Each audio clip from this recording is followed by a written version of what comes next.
ओ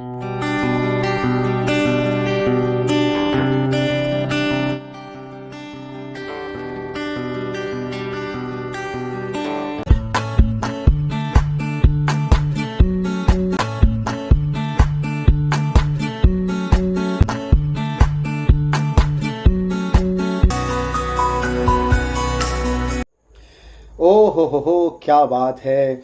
आप अपनी माताजी को आप कहकर बुलाते हैं, तू कहकर नहीं बुलाते। ये सब सुनकर देखकर आपके बच्चे भी उनको आप कहकर बुलाते हैं।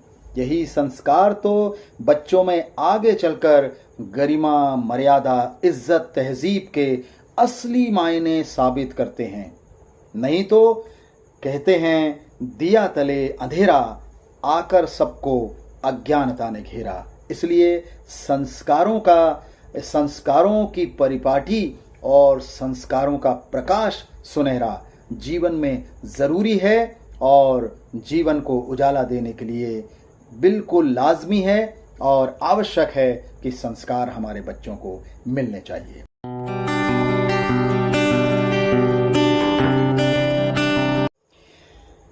विभावना अलंकार की परिभाषा ये अर्थालंकार का एक और प्रकार है जिसको हम आपके समक्ष रख रहे हैं। जिस वाक्य में कारण के बिना कार्य को पूर्ण होने का वर्णन होता है, जिस वाक्य में कारण के बिना कार्य के पूर्ण होने का वर्णन होता है, वहाँ विभावना अलंकार होता है।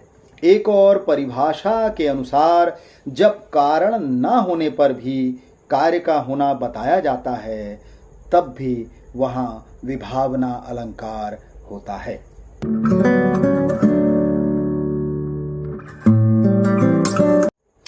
जब किसी काव्य में या वाक्यांश में कार्य के पूर्ण होने का वर्णन हो परंतु कारण की मूल भावना विलुप्त हो, तब विभावना अलंकार होता है।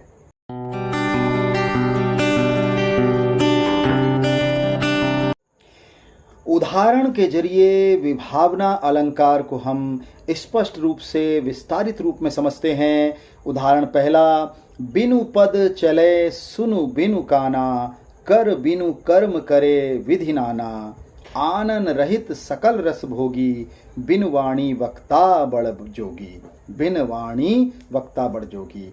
इस उदाहरण का अर्थ स्पष्ट रूप से इसकी व्याख्या समझते हैं कि बिनु पद चले, जिसके पैर नहीं है बिना पैर के वो चले, बिना कान के सुने और बिना कार्य के कर्म करे और आनन रहित सकल रस भोगी। ये सब के बावजूद वो सारी चीज़ों का रस भोग रहा है और बिनु वाणी वक्ता बड़ जोगी, और बिना वाणी के वो बोल रहा है। ये है विभावना अलंकार। इन पंक्तियों में चलना, सुनना, काम करना, खाना तथा बोलना बिन संबंधित इंद्रियों के जैसे पाँव, कान, हाथ, मुख, वाणी के हो रहे हैं। अतः यहाँ पर विभावना अलंकार विद्यमान है। आगे है, राज भवन को छोड़ कृष्ण थे चले गए, तेज चमकता था उनका भी भास्वर। राजभवन को छोड़कर श्री कृष्ण चले गए हैं, फिर भी उनका स्वर वहां सूर्य के भांति चमकता था। इसमें भी विभावना अलंकार मौजूद है। एक और उदाहरण देखते हैं, मूक होए वाचाल, पंगु चढ़े गिरिवर गहन, जासु कृपा सुदयाल द्रबहु, सकल कलिमलि दहन।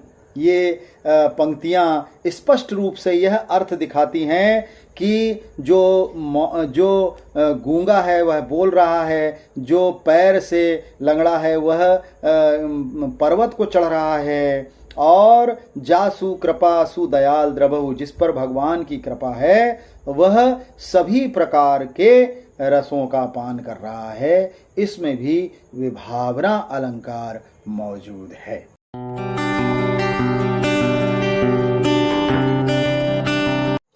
एक और उदाहरण के जरिए विभावना अलंकार को स्पष्ट रूप से समझेंगे।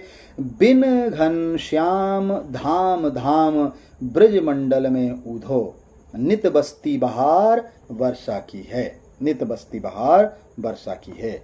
यहाँ पर बिन घनश्याम धाम धाम ब्रजमंडल में ऊधो, अर्थात यहाँ पर ये बताया गया है कि श्री कृष्ण वहाँ नहीं हैं, लेकिन जगह जगह पर ब्रज की भूमि में ऊधो उनके बारे में जानकारी दे रहे हैं। तो ऐसा लगता है जैसे लोग श्री कृष्ण भगवान से ही मिल रहे हैं। नित बस्ती बहार वर्षा की, और उनकी बातों से बस्ती में, गांव में, ठौर में, ठिकान में सुख की बारिश, आनंद की बारिश हो रही है। यहाँ भी विभावना अलंकार विद्यमान है और विभावना अलंकार का यह उदाहरण है।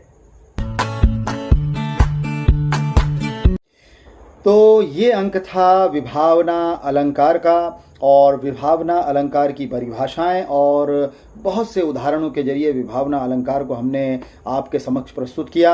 अगले अंक में अगले अलंकार के प्रकार को लेकर आपके समक्ष उपस्थित होंगे। तब तक के लिए उम्मीद है आप हमारे सब्सक्राइबर बन चुके होंगे, हमारे चैनल को सब्सक्राइब कर चुके होंगे, लाइक्स, कमेंट्स और सजेशन आपके हमारे पटल पर आ चुके होंगे। हम उम्मीद करते हैं कि आप हमारा बहुत उत्साहवर्धन करेंगे। हम बहुत मेहनत कर रहे हैं, हमारी मेहनत को आप सपोर्ट करेंगे, और इसी आशा और उम्मीद के साथ मैं आपसे मुस्कुराकर फिर से वही कह रहा हूं जो कहता हूं हमेशा, हिंदी नमस्कार।